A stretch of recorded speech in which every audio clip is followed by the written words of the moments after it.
Univerza za tretje življenjsko obdobje je prav gotovo ena izmed oblik, ali pa bomo rekli kar izjemno pomembna oblika vključevanja starejših v različne programe, aktivnosti, ki se dogajajo na različnih področjih.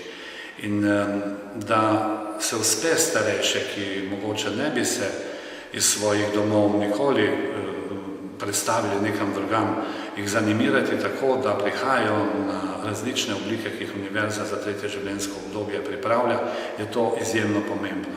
Ljudje se družijo, ljudje spoznavajo nove stvari, ljudje tiste težave, ki jih seveda starost prinaša, v tem času pozabijo in sam, ko spremljam recimo res tole živahnost gibanja Univerze za tretje življenjsko obdobje, vidim tudi izjemno veliko hvaležnosti.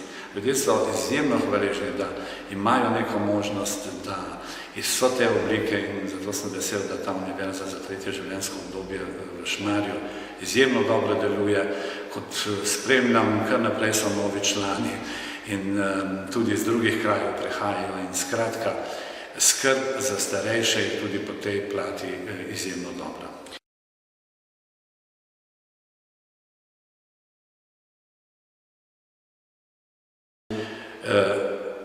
Člani, ki so, in kar sem že omenil, so hvaležni za vsako obliko, ki je.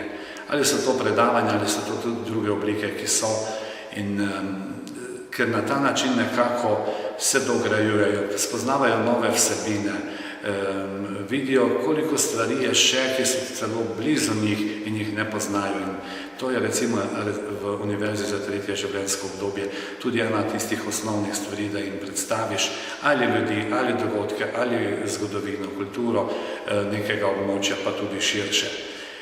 Seveda so pa tudi mentorji v glavnem izbrani in pa tudi izjemno radi delajo s starejšimi. Delo s starejšimi ljudmi je povsem drugačno kot recimo z otroki v osnovni šoli.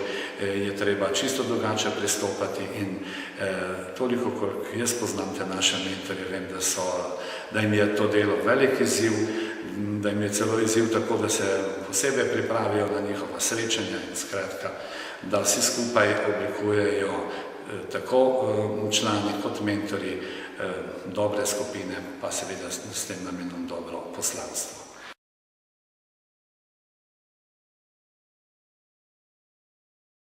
Ne, jaz mislim, da ne. Tukaj moram izpostaviti mojo sodelavko Jano Turk-Šulc.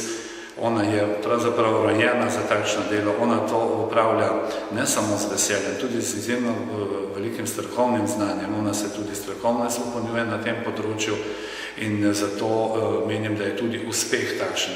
Tisti, ki vodi, resnično mora imeti za to posebna znanja, poseben pristop, znati z ljudmi, marsikoga, ki bi mogoče se že odmaknil nazaj pritegniti, tako da jaz verjamem, da bo v prihodnje univerza delovala, da se bo celo še širila. Zdaj lahko se nam zgodi, da bi imeli celo premale prostore, ampak bomo že našli take, ki bodo ustrezali tudi številu slušateljev.